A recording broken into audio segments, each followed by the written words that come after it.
Hi Pre-K. We've been talking about our Christmas trees a lot in class. So today's book, Gingerbread Baby by Jan Brett, I thought would be fun to read by our Christmas tree. We just got it on Saturday and we decorated it yesterday. So I have John to help me because this is a big book and so I need someone to help me hold it. Are you ready? Gingerbread Baby by Jan Brett. So this book is a little bit longer, but at the very last page, there's a fun surprise. So, Gingerbread Baby. Let's all smell a rose. And I hope you are all comfortable. It was cold outside. It was warm inside. A fine day for gingerbread, Maddie thought. Maddie's mother put the big blue bowl on the table and lit the stove. Maddie took down a worn-looking cookbook with old-fashioned writing on the cover. He opened it up to the page that said, Gingerbread Boy. Drops it. They measured and mixed. Maddie rolled the dough into the shape of a gingerbread boy. And I lost my place. Roll the dough into the shape of a gingerbread boy. And they popped him in the oven. Bake a full 8 minutes. No more, no less. Do not peek, the recipe read. Maddie listened to the clock. Tick, tock, tick. 1 minute, 2 minutes, 3, 4, 5. Maddie couldn't wait any longer. He opened the oven to take a peek. Instead of a gingerbread boy, out jumped a gingerbread baby. He was supposed to wait 8 minutes, and he peeked at, 6? He should have waited for 2 more minutes. He pranced around the big blue bowl. I'm the gingerbread baby, fresh from the pan. If you want me, catch me if you can. He's cute. Maddie's mother reached for the gingerbread baby to put him back into the oven, but he ran all around the kitchen. The door opened and in came Maddie's father. What's that delicious smell? He asked as the gingerbread baby tumbled through his legs and outside into the yard. He ran by the tabby cat. She twitched her tail and sprang at him. They rumbled and tumbled, but the gingerbread baby came out on top. He ran toward the garden wall. The dog caught a whiff of tasty ginger and sniffed along beside him. But the gingerbread baby was halfway up when the dog caught up. He barked and barked as the gingerbread baby climbed over the wall. Maddie was still inside. He heard his mother and father yelling. He heard the cat meowing and the dog barking. And he heard the gingerbread baby shouting, catch me if you can. Maddie opened up the worn-looking cookbook for a second time. I wonder what Maddie's doing. Meanwhile, the gingerbread baby wheeled on down the path into the barn. The goats looked up as he somersaulted across their backs. The last one tried to catch him, but the gingerbread baby was too fast. Martha and Madeline were standing by the well when the gingerbread baby stopped to take a drink. They looked at each other and winked. Martha started to talk to him while Madeline tiptoed behind him with the bucket. But they couldn't fool that gingerbread baby. This part kind of makes me giggle. So, if you look close, the gingerbread baby is taking their braids and tying it in a knot so they're connected together. The book reads, he took a braid from Martha and a braid from Madeline and tied them in a knot and ran down the road.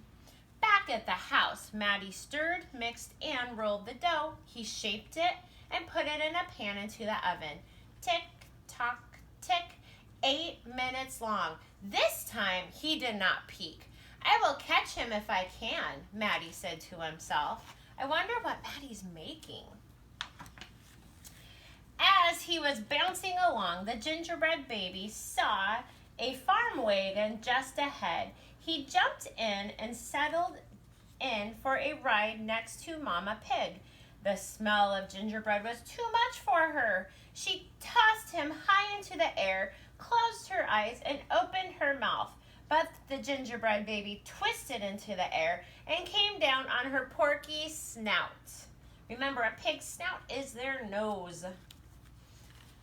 I am the gingerbread baby, too quick for the mother and father, too fast for the cat, the dog, the goats, too clever for Martha and Madeline, too smart for Mama Pig. Who's left? Catch me if you can. Feeling smug, the gingerbread baby strolled along by himself until he came to a bridge that crossed over the village. Just as he got to the middle, he heard running feet behind him and saw a crowd of villagers ahead of him. The gingerbread baby was trapped. He jumped up onto the railing, backflipped through the air, and landed on a chunk of ice that was floating down the river. Oh, I see him. Look, you can see him down here flipping off the bridge. Okay, I couldn't find him at first. The ice bobbed along with the gingerbread baby dancing on top and singing in a loud voice, "Look at me, and what do you see? The best gingerbread baby ever!" Until his feet got cold and he jumped to the shore. Who was watching from the trees? It was the fox. He crept up behind the gingerbread baby, ready to eat him up. But the fox couldn't help himself. He licked his chops. Smack, smack. The gingerbread baby heard him and ran as fast as he could. Do you want to hold the corner up a little bit? There you go. Just when the fox was catching up, the gingerbread baby saw the milk and cheese man with his can of milk. The perfect hiding place, he thought. He lifted the lid and lowered himself inside. He was so pleased that he sang at the top of his gingerbread voice, "Ha ha, hee hee, you'll never find me. I'm the gingerbread baby. Catch me if you can." The milk and cheese man heard the gingerbread baby's voice, who was meddling with the milk. He shouted and lifted his lid, but the gingerbread baby was ready. He jumped out and tweaked his nose.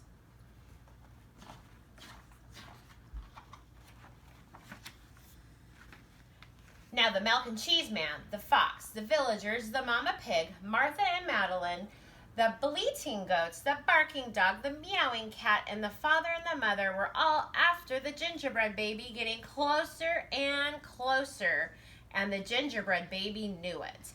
The brash baby was not as peppy and proud as he had been. He sniffed a familiar smell and followed his nose into the woods. He couldn't believe what he saw. There, in the middle of the clearing, was a gingerbread house, frosted with sugar and covered with candy, and the doors with peppermint handles wide open. The gingerbread baby clapped his hands with glee. That means he was so happy. And he ran inside. In a tick-tock-tick, everyone arrived in the clearing, but all they found were a few bits of frosting and a peppermint candy and some crumbs. The father explained, "That gingerbread baby has finally met his match." "I wonder who it was," the mother said. "Let's go home and tell Maddie."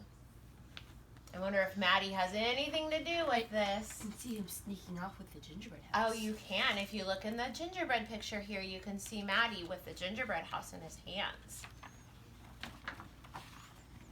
"Hello, Maddie," his father said when they got home. "We never did catch that gingerbread baby. All we found were some crumbs in the snow."